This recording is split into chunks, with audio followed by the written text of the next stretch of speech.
What's going on, everybody? Christian Ballard, sports journalist here with Ballard Sports Media on YouTube and Facebook.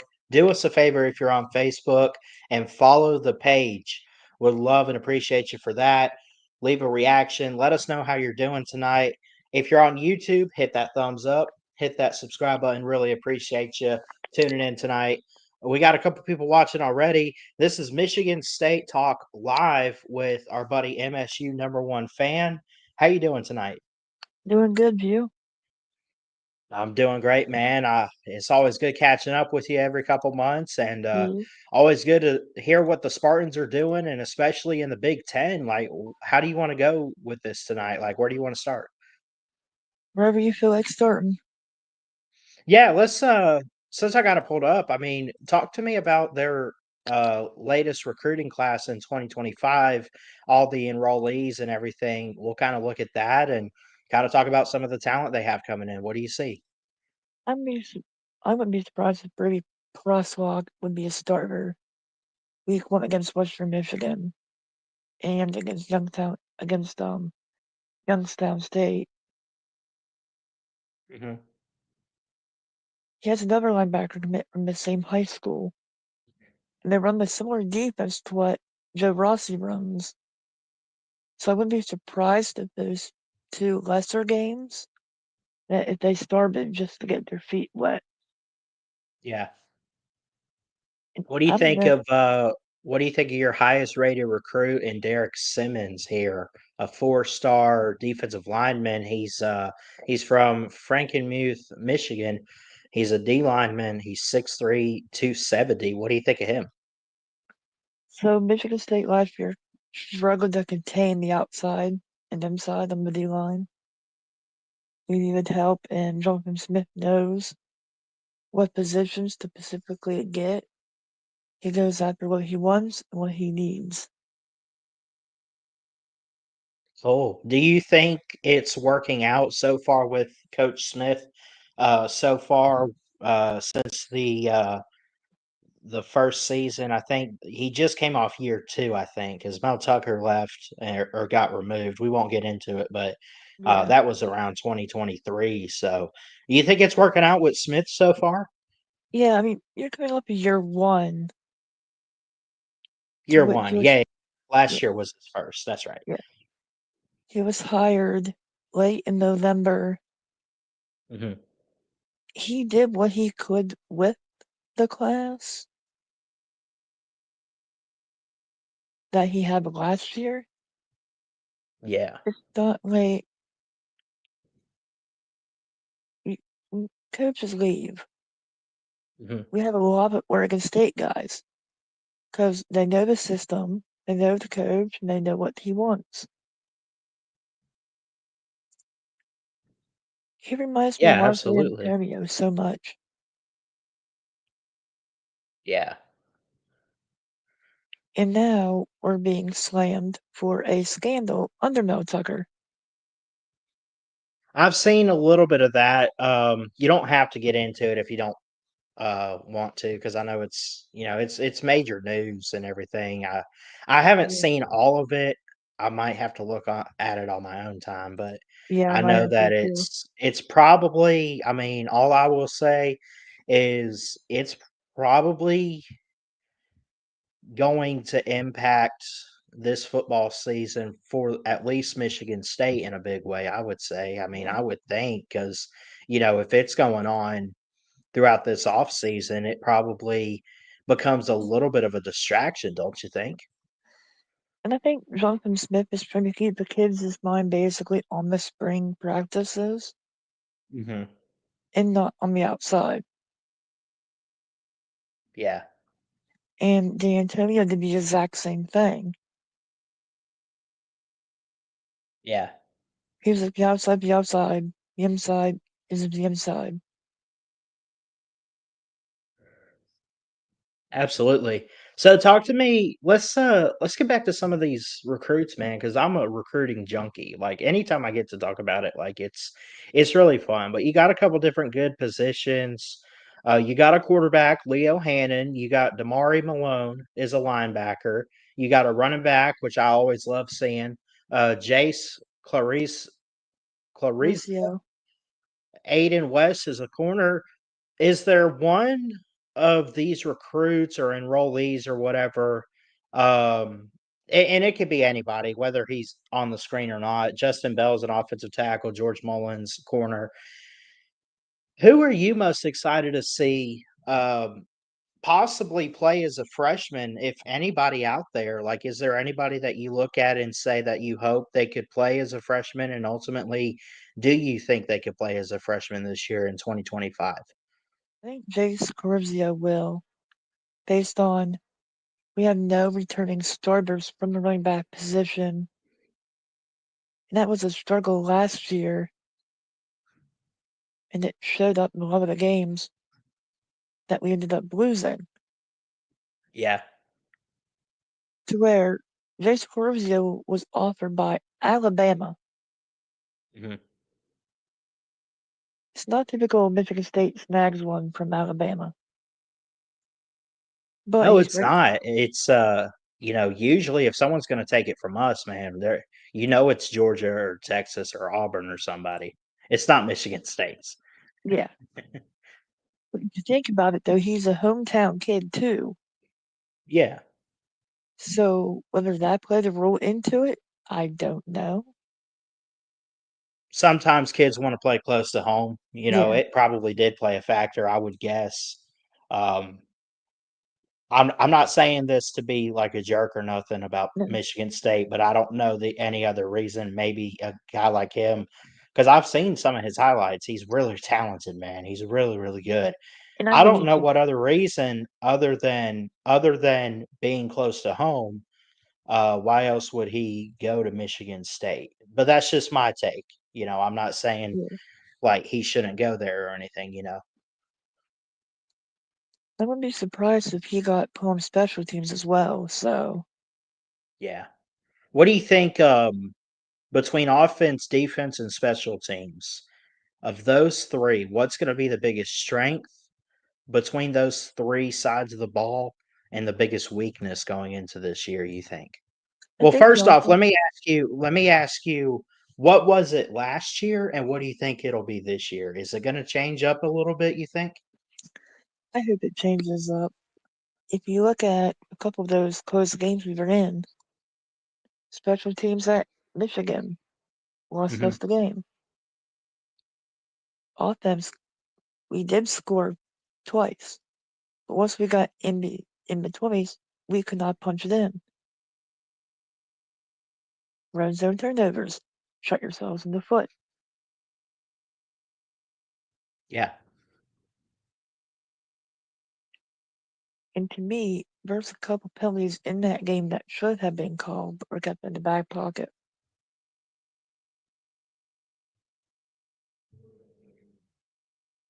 Yeah.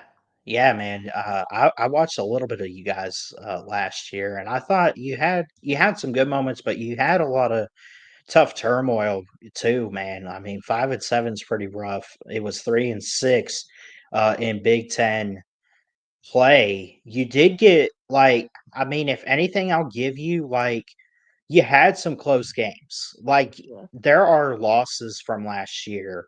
Like I look at the Boston College loss was only a 4-point game, and it was on the road at night. Yeah. Okay, that one got away.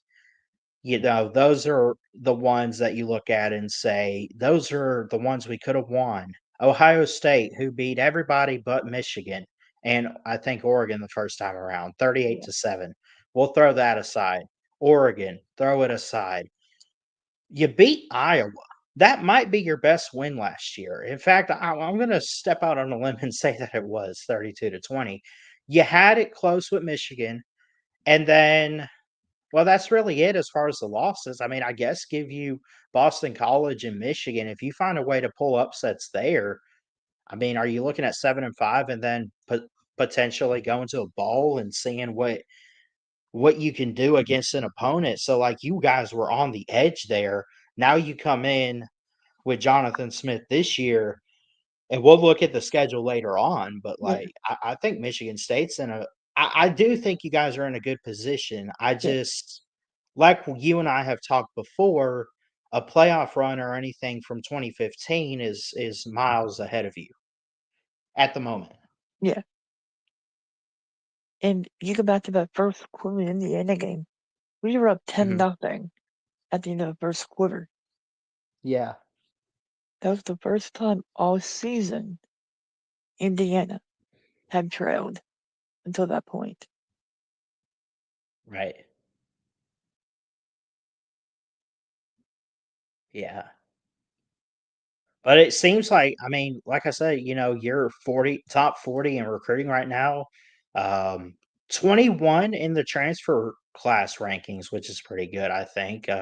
What do you think it says about Michigan State that they have a top 25 transfer class? They got 16 transfers right now committed, 14 3-stars, 2 4-stars coming in. And, you got Connor Moore comes in from, was this Nevada or no, Montana State. You got Evan Boyd, who comes from Central Michigan. You got a Wisconsin guy in Enelu LaFallet. I don't know how you say that. I'm sorry, but there's a couple different guys coming over. BYU, you get a linebacker from there. You get a interior offensive lineman from Wake Forest. So like, and then you get like defensive linemen from places like Florida State, linemen from Oregon State and company. What does it say? Like, obviously, you guys gotta beef up your recruiting game a little bit, but is there something that you think Jonathan Smith, the head coach, is trying to send to college football with how he's using the portal right now? Is he trying to send a message, you think? I think right now, with the offensive lineman last year, that Bobber Bus was the depth. Mhm. So he's trying to build that depth. So if you're playing like our basketball, 9, 10 guys deep in the rotation, Yeah. and the last time we had a guy from Wake Forest worked out pretty well.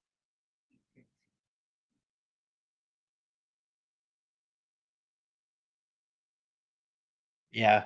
And you guys didn't get the best of draws too, going back to the schedule. Like, I mean, you had Ohio State and Oregon in back-to-back weeks.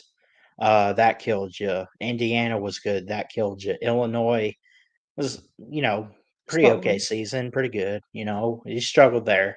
Michigan, even though they fell off, if anything, I would say that was kind of the bad luck of the draw was you had them on a year where you had to go to Ann Arbor. Um, And yet, more things yeah, happened there. yeah, yeah.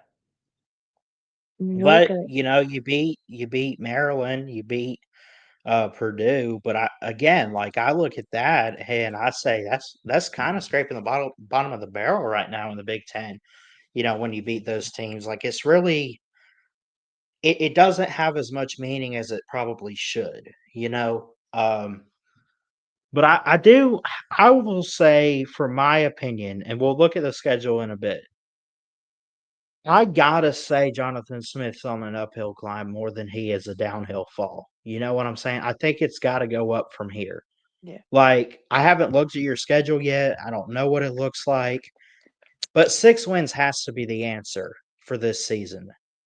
Win or lose a bowl game, whatever. I think they gotta get back to trying to make bowl games on a consistent basis and then start trying to win that and show that they can compete in the postseason.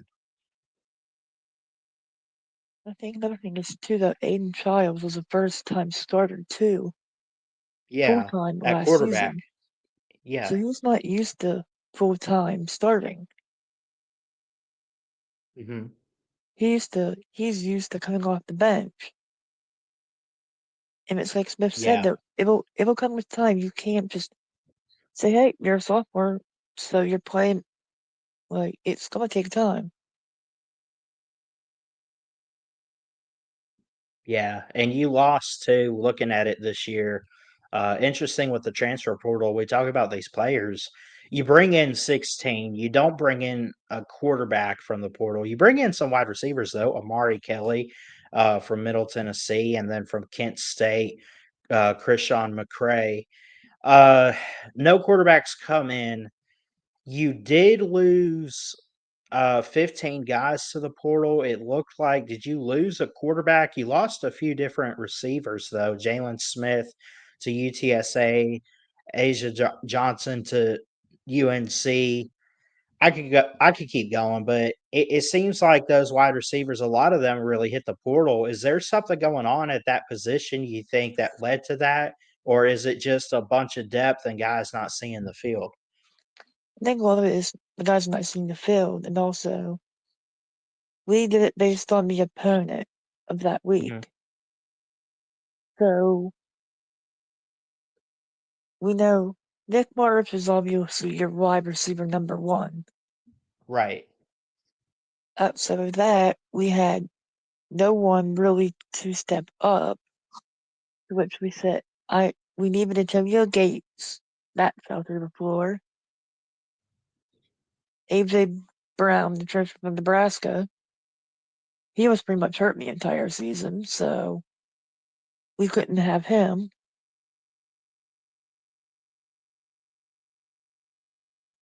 Yeah. If we can find another Tony Lippett 2.0 who could play both ways, Hmm. give us a sample size.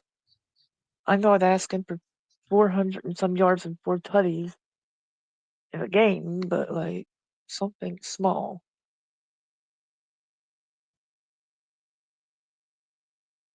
Yeah. No, I got you, man. I got you. Um, yeah. Let's So we got Mayhem in the chat. He says, "I'd like to ask MSU fan what is realistic expectation for this coming season." And he asks, "Is 10 wins reachable for this year in year two of this new head coach?" What do you think? So I'd say yes and no, which is in the middle Hmm. based on because you should beat Western Michigan. You should beat Boston College. You should beat Youngstown State. Those 3 games are at home.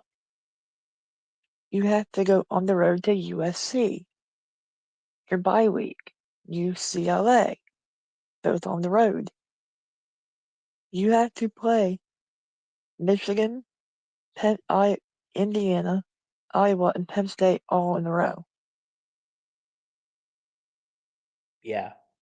It's a tough schedule, man. And part of That's it is because of y'all's, Michigan State's position. Like, I don't think they have a bad coach in Smith. I no, think he kind of inherited what Mel Tucker did that helped it collapse a little bit. Um, but for the it's going to player. take some time. It's going to take some time. It's going to take his own process and putting his spin on things.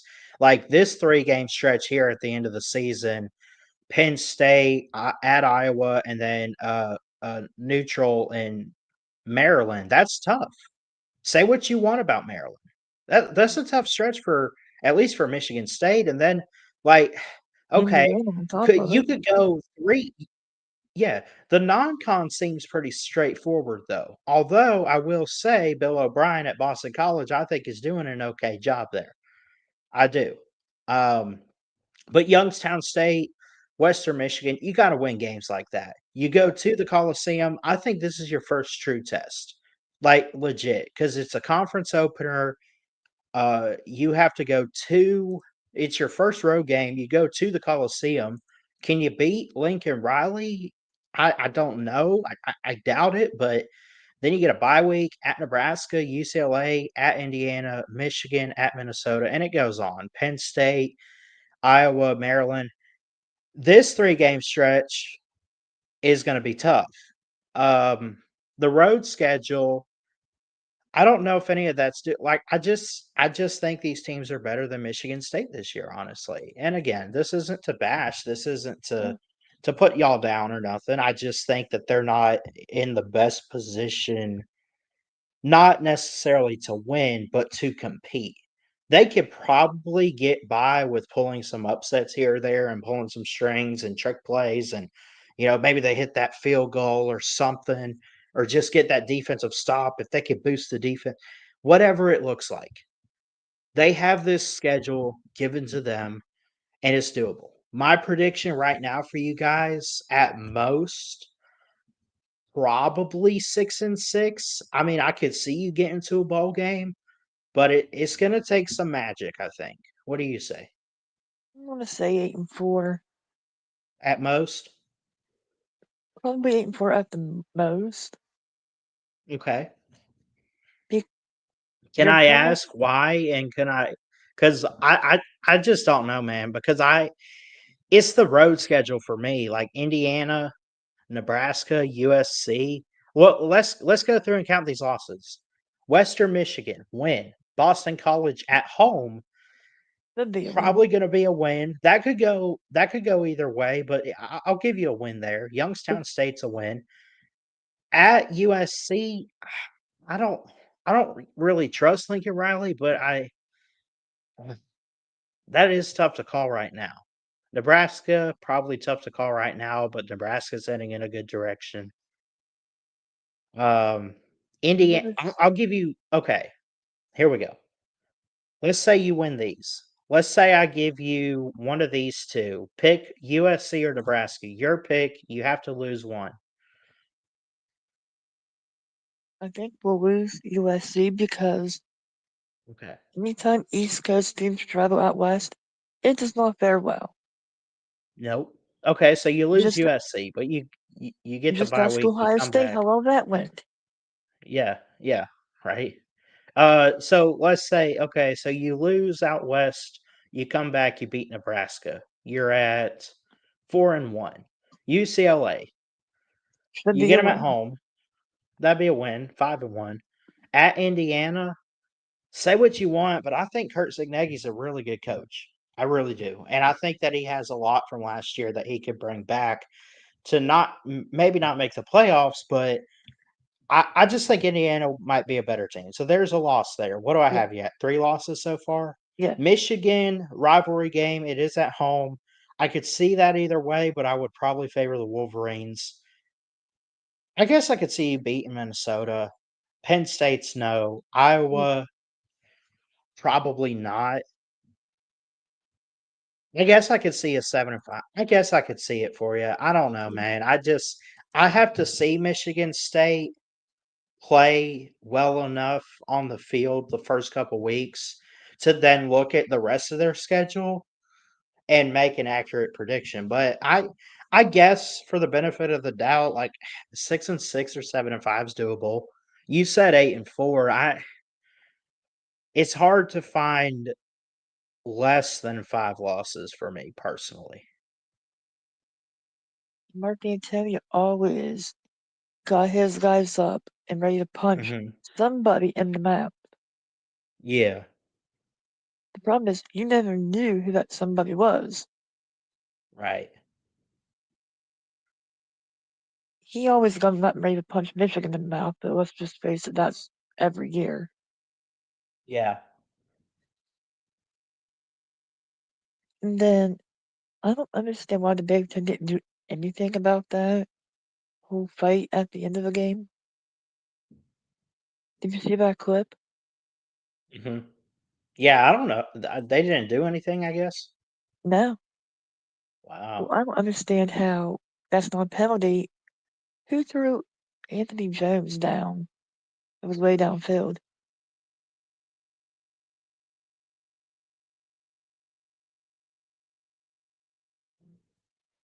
But if I'm Jonathan Smith, I'm barking at the official because one, it's a rivalry game. Two, they're trying to start something. Three, Yeah. you want your guys pulled out of there. I heard some about Alabama and Auburn have something similar happen. Oh, like a fight on the field? Similar to that. Well, yeah, we've had some close calls. I was at the Iron Bowl this past year, and I didn't film this, but if you go back and watch highlights, you'll find footage in like the third or fourth quarter. It was kind of late in the game. It was already dark. The lights were going off and stuff. There was some controversy on the sideline where I think Auburn had the ball and Alabama pushed him out of bounds, but then he wouldn't get up off of him, and then they just got into this big skirmish. They had fighting in that rivalry, man, back in the 40s. Or no, the early 1900s. It was suspended until the 40s because of player issues and fighting on the field and stuff. That was similar with Anthony Jones. Yeah. Even Jake Butt, who played in the game for Michigan, who was part of the trouble with the snap game, he was like, you had to get off the dude. Like, you cannot just lay on top of him. Right. Even he said that you don't want to have an ugly finish to that either. Yeah. He said, do I think you can push buttons throughout the game? Yeah, in between the whistles. Not at the end of plays.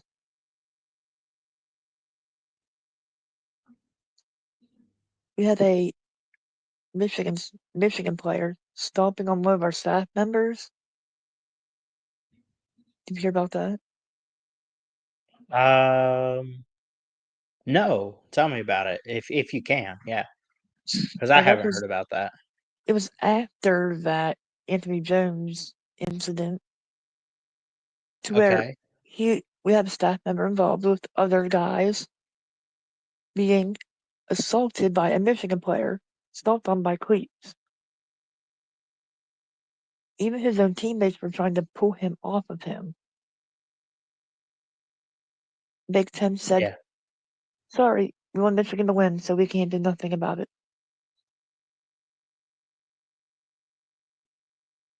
I'm not an expert, but if you have a staff member, they don't have pads on. Last time I checked. Yeah. And when you have his own teammates saying we had to pull him off of him, that's saying something right then and there.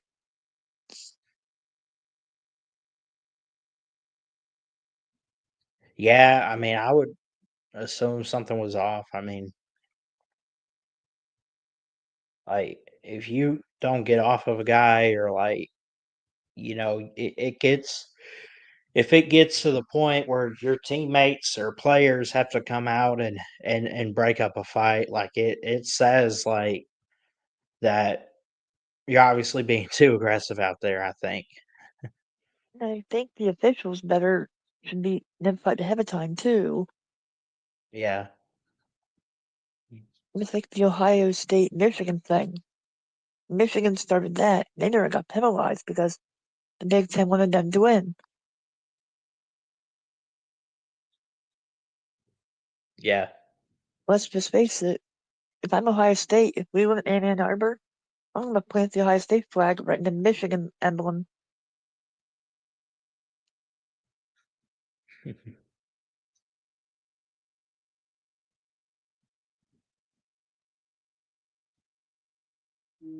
And we did cancel our spring game too. You did end up canceling it? Yeah. I know a lot of teams did that last year, and then they're doing it again this year, man. Like spring games are just gonna go away. Like I'm settled on that, man. Yeah. Nick Marsh may have been tampered with by a certain school from down the road.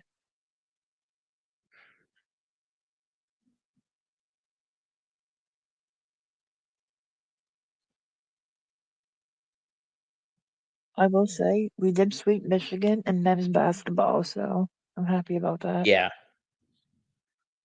Have you watched Cohen Carr's highlights? Mm-mm. His dunks, they're juicy. Yeah.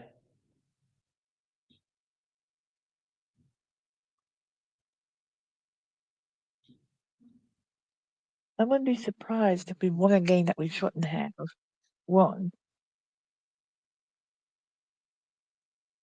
It was Penn State play before us.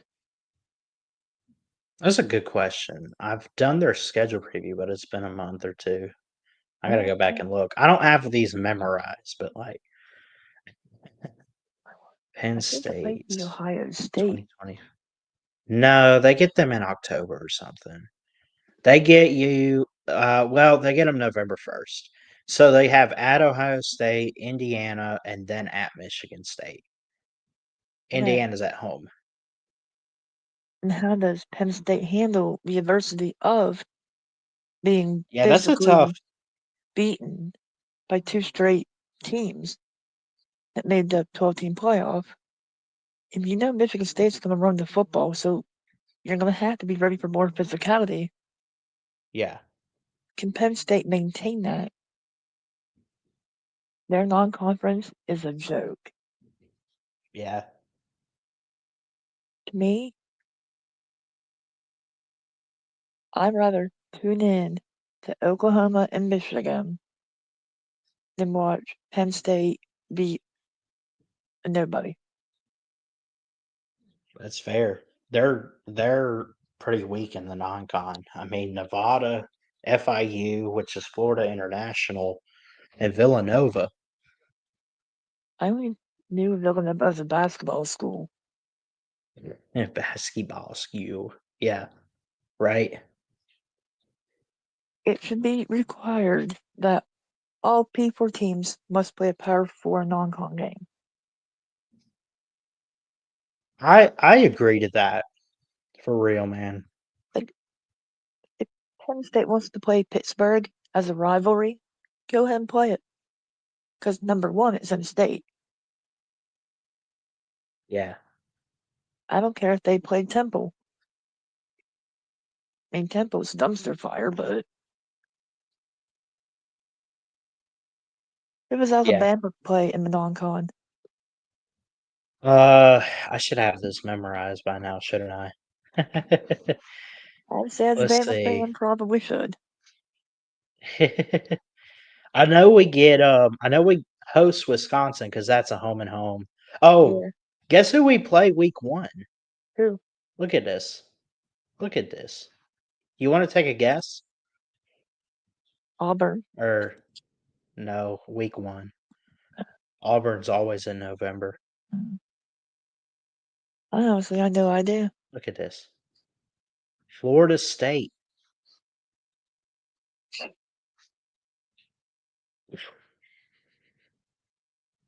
Oh, that's gonna be a doozy. I think I had Georgia Tech in my too early 12-team playoff prediction. Georgia Tech. Yep. Yeah. We get Florida State in the non-con, ULM, Wisconsin. Then we start getting into SEC play, and we don't get non-con till November 22nd with East Illinois before the Iron Bowl. To me, I understand we'll play a weak team for rivalries. Can it please not be FCS? Hmm. I would agree. I mean, it can be like a Group of 5 Division 1 or Division 2 even, FBS, but yeah, Why I not go agree. get Alabama State, Alabama A&M? Dude, UAB. Dude, I've been begging, not personally begging like Greg Byrne and stuff, but please, if they hear this, listen to me. Schedule these Group of 5 in-state teams, please. Come on, man. Like for real. Then you won't have Oh my people gosh. like I love Nick Saban, but every year in November he complained no one showed up to our FCS game today. Yeah. You're playing a nobody, so why would you show up when you're not beaten by 50, 70 points? Right. Just look what happened when Alabama played at Vanderbilt for the first time in how long?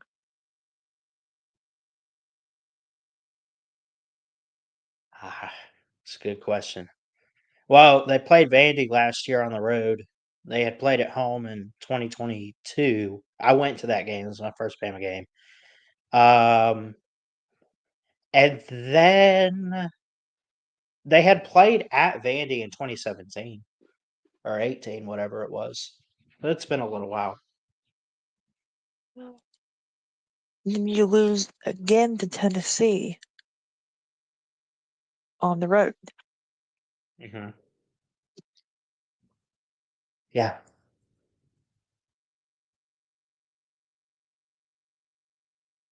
Ohio What State, else you got? Huh? the Big Ten has done themselves little to no favor scheduling non-conference games. Like week 1, Ohio State, Texas. Mm-hmm. That could be a national championship game preview. Could be.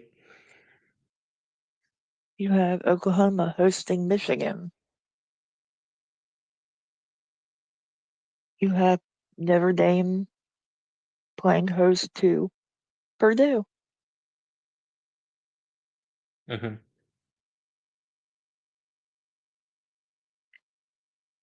Yeah. Well, what else you got, man? I think Uncle Lou's live with his call-in show. I'm probably gonna go watch that. But I appreciate you coming on, man. Anytime you want to talk. Any other questions? Nah, not in the chat currently. We have a Okay. couple people still watching though. We Okay. love and appreciate you guys. Yeah. Yeah. Well, thank you, man. Yeah, no problem. All right. You have a good one. All right, you too. All right.